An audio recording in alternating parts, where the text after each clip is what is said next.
Bringing innovation to the table, why Foodtech is the next frontier in Southeast Asia. Foodtech will revolutionize this makan-obsessed region.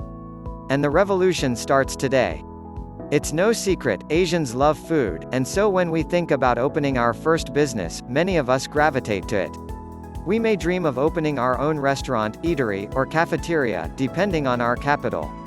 But there is so much more to food than just cooking and serving meals. The last decade has seen the emergence of foodtech. Most of us are familiar with foodtech services such as GrabFood, FoodPanda, and Lalafood, but the space is much larger than those on-demand food delivery services. Foodtech encompasses any attempt to innovate a product or service along the food value chain, any of which would be a promising area for Asian founders to create a business around. Perhaps the easiest way to understand the opportunity in foodtech is to look at the biggest players in the space and see what it is they exactly do. The prospects are so huge and exciting that the popular online social and copy trading platform eToro recently launched a foodtech portfolio comprised of companies across the space. eToro's idea, of course, is for ordinary folk to have a piece of the action and be able to invest in what are otherwise large global stocks. One example from the portfolio is Beyond Meat, which creates meat substitutes that still taste like meat.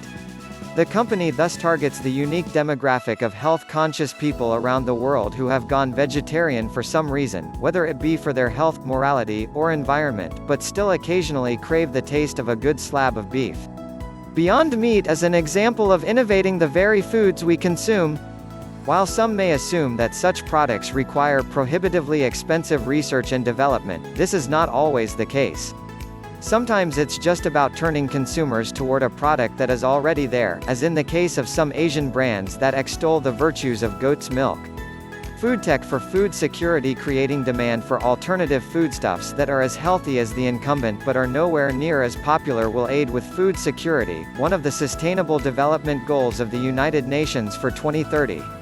As the world population soars past current highs, it becomes even more imperative for foodtech companies to ignite demand and our appetites for more sustainable, alternative foodstuffs. If there's not enough social incentive, there is clearly business value. Beyond Meat has more than quadrupled its stock value in 3 short months after its initial public offering this past May. Another telling example from the eToro foodtech portfolio is Danone, a multinational food company that has also been actively investing into foodtech disruptors. The inclusion of Danone is reflective of 2 major trends in foodtech. The first is the influx of venture capital into the space, which according to a recent article from TechCrunch, made for 459 unique investments in 2017, a serious jump from the 223 in 2015.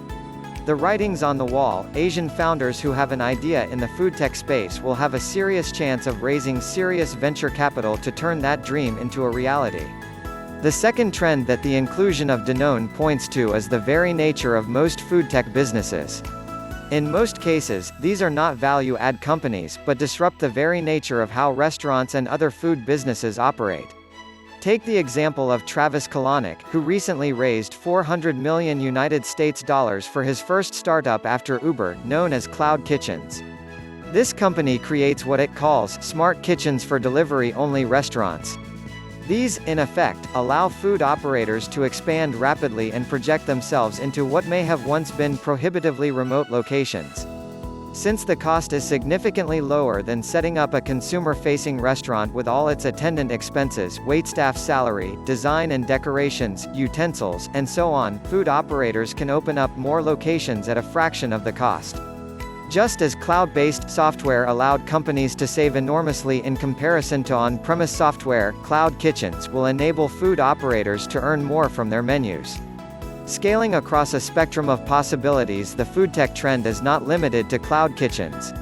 Every stage of the value chain is now being upended, from how food is cooked. Some kitchens employ robo-cooks, ordered, some employ touchscreens and other serverless options, sold, many are going with fintech and other cashless solutions, and even marketed. There are an increasing number of digital storefronts that allow food operators to increase their food traffic, such as through user-generated reviews, time or demand-based discounts, digitized menus, or other high-value content. Clearly, there are opportunities across the entire spectrum of foodtech for Asian founders to create a business that addresses a pressing need.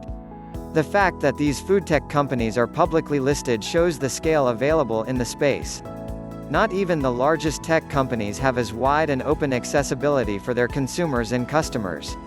To access Facebook, for example, you need an internet connection, or to use Airbnb, you need a credit card.